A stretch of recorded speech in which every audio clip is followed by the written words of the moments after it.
उस जो हड़ताल है, हाँ जी, जिसकी कॉल दी थी कि शटर डाउन होना चाहिए पीटीआई की तरफ से, अब वो तो वो भी गत्तरबूद हो गई।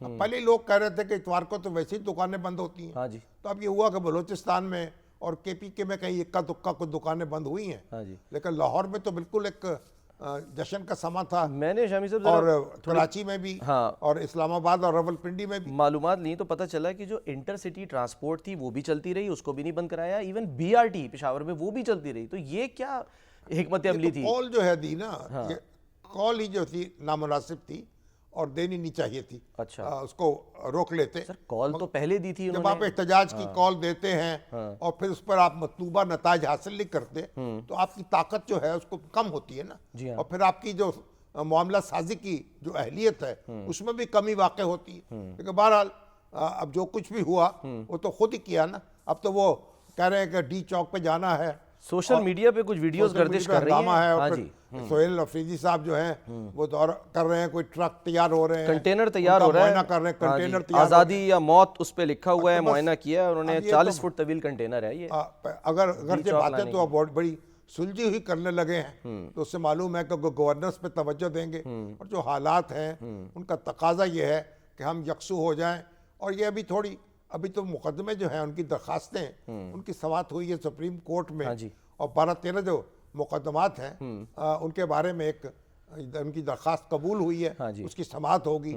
कि लेकिन उनकी फौरी तारीख- उनसे मुलाकात के लिए जो दरखास्त दी गई थी वो फिलहाल जो है वो नोटिस हाँ, दे दिया उन्होंने। हाँ जी, क्योंकि अदालत जो होती है वो नोटिस दिए बगैर फैसला नहीं करती। सही है। तो अपने फरीक मुखालिफ जो है यानी हुकूमत, उनको नोटिस दे दिया उन्होंने। उस नोटिस के बाद उनका नुक्ता नज़र मालूम करेंगे, पर उसके बाद कोई हुक्म भी जारी करेंगे। अच्छा, क्योंकि अदालत से ही एक उम्मीदें वाबस्ता होती हैं और अदालत से उम्मीदें जो हैं वो टूटनी नहीं चाहिए। अच्छा। हाँ, और जो शामी साहब अपोजिशन लीडर से उम्मीदें हैं वो पूरी होंगी, क्योंकि अपोजिशन लीडर साहब जो हैं वो भी मौजूद थे, चकजई साहब। उनसे एक सवाल हुआ, मैं चाह रहा हूँ ज़रा देखें क्या सवाल हुआ और उन्होंने किस तरह से उसका जवाब दिया। उस पर फिर हम बात करते हैं। एहतजाज था और आप एहतजाज में शामिल नहीं हुए पीटीआई का? आज एहतजाज था और आप एहतजाज में शामिल नहीं हुए पीटीआई का? आज खामोश करा दिया उन्होंने, कहा कि जी मैं तो इंटरव्यू देने के लिए यहाँ पर मौजूद नहीं हूँ। वो कॉन्फ्रेंस हो रही थी, वहाँ पर उनसे जो लाहौर में सवाल हुआ। तो हम क्या समझे शामी साहब कि ये भी कोई तो उन्होंने कहा हाँ अब ये भी तो है ना, जब जिसका जी चाहे जिस वक्त बात करे। अब ये जरूरी है कि हर वक्त मुंह उठा के आप पहुंच जाएं और जो सवाल करे उसका जवाब माइक मिल लगा जाए। दें और वो जवाब देना शुरू कर दें। हाँ। तो उन्होंने कहा भाई मैं नहीं देता जवाब। हाँ। चकजई साहब की शामी साहब से है ही आदत, वो कहते हैं कि जी मैं इस तरह, ये नहीं कि अचानक माइक आगे किया तो मैं जो हूँ तो फौरी जवाब अचानक दे जो दूँ। होता है कि वो आदमी ओंगी बोंगी बात भी कर जाता है ना, बातों का जज्बात में। अच्छा। तो इसे अच्छा है कि अच्छा है सोच के बोले। लेकिन शामी साहब जो अब ये ज़ाहिर है मेरी क्योंकि बात हुई है एक तहरीक तहफ़्फ़ुज़ आईन पाकिस्तान के अहदेदार से, तो उनसे मैंने पूछा कि क्या आप लोग ऑन बोर्ड हैं? ये जो तैयारी सीएम साहब की वीडियोस भी जारी हो रही हैं कि जी वो जाके कंटेनर देख रहे हैं, सब कुछ कर रहे हैं, तो आप लोग ऑन बोर्ड हैं? तो उन्होंने कहा कि जी अभी तो खुद पीटीआई जो है वो ऑन बोर्ड नहीं है, तो हम तक तो अभी तो कोई बात पहुँची ही नहीं है, हम तक तो बाद में आएगी, पहले पीटीआई तो ऑन बोर्ड हो। यानी कि वहाँ पर भी कन्फ्यूजन है कि करना क्या है और ये क्यों डी चौक आना चाह रहे हैं, क्या खान साहब की रिहाई के लिए, या वो जो कहा था कि मैं कबाइल को लेकर यहाँ पर आऊँगा, अभी तो ये भी बात जो है वो क्लियर नहीं हो रही है।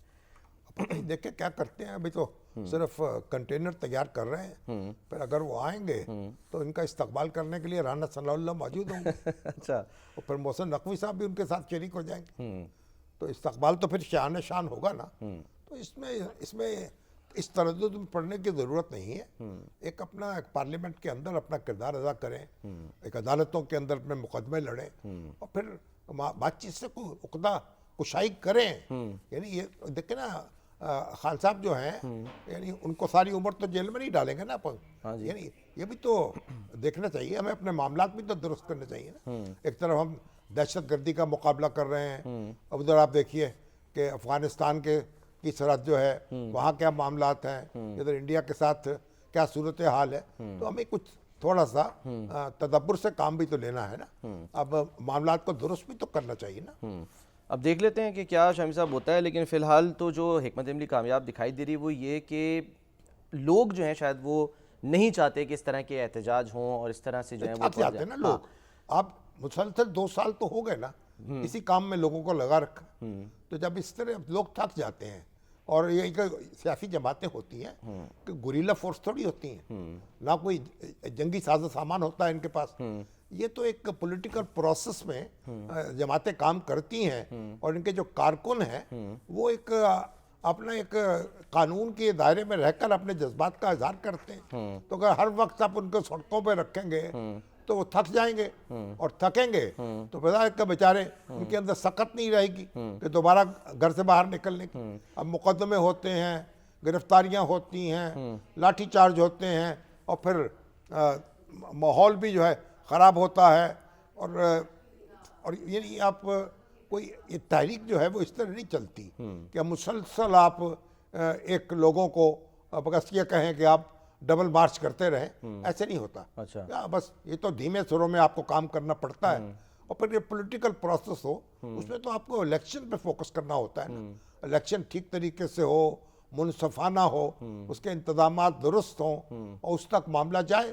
अब एक अगर इलेक्शन हो चुका है, दूसरे इलेक्शन का इंतजार करना होगा। शामिल साहब, ये भी तो कहा जा रहा था ना कि या ये कहने के ये इशारे दिए जा रहे थे कि अगर पीटीआई वाले अच्छे बच्चे बन गए और 8 फरवरी की जो है ना वो कॉल उस तरह से जो दी हुई है वो कुछ ना हुआ, जो नहीं हुआ वाकई, तो उसके बाद मुलाकातें जो हैं शायद वो भी खुल जाएंगी, उसका भी सिलसिला शुरू हो जाएगा, यानी कि बेहतरी की तरफ होता ये मामला जब आप चलेंगे। एहतजाज की कॉल देते हैं हाँ। और उसके वो असरात मुरतब नहीं होते जो आप चाहते हैं। अब आपने अखबारी बयान तो जारी कर दिया कि जी हमारा कामयाब हो गया एहतजाज और लोग नहीं शटर डाउन हो गया, मगर सिर्फ ये नहीं, बात ये है कि ये आफ्ताब अहमद दलील आफ्ताब लोग खुद देखते हैं ना।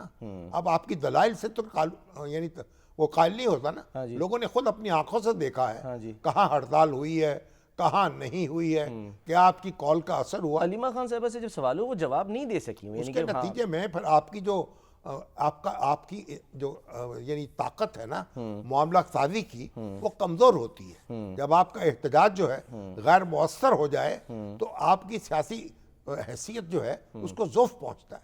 इसलिए जो ज़ीरक सियासी रहनुमा हैं और जो चौकस सियासी जमातें हैं बड़ा सोच समझ के वो एहतजाज करती हैं, और एहतजाज इंतहाई कभी सूरत हाल जो है उसको पैदा नहीं होने देती या उसके लिए कॉल नहीं देती। तो अब ये पहले तो ये खान साहब को तो चाहिए ना अपनी जमात का एक नज़्म कायम कर दें, और जो ये जो तहरीक दस्तूर पाकिस्तान तहरीक दस्तूर आईने पाकिस्तान है, इसको फिर काम करने दें अपना। अगर उसके अलायंस में शरीक हैं और अगर उनकी पार्टी अपनी है तो गौहर साहब को काम करने दें, ताकि वो अपना देखे फैसले कर ले, जो जब जब चाहें आगे बढ़े, जब चाहे पीछे हटे, और उनको अपना काम करने दें। तो आपकी सियासी हैसियत जो है उसको ज़ोफ़ पहुंचता है।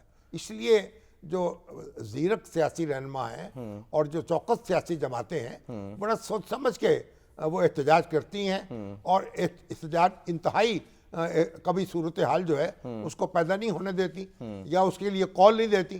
तो अब ये पहले तो ये खान साहब को तो चाहिए ना अपनी जमात का एक नज़्म कायम कर दें, और जो ये जो तहरीक दस्तूर पाकिस्तान तहरीक दस्तूर आईने पाकिस्तान है, इसको फिर काम करने दें अपना। अगर उसके अलायंस में शरीक हैं और अगर उनकी पार्टी अपनी है तो गौहर साहब को काम करने दें, ताकि वो अपना देखे फैसले कर ले, जो जब जब चाहें आगे बढ़े, जब चाहे पीछे हटे, और उनको अपना काम करने दें।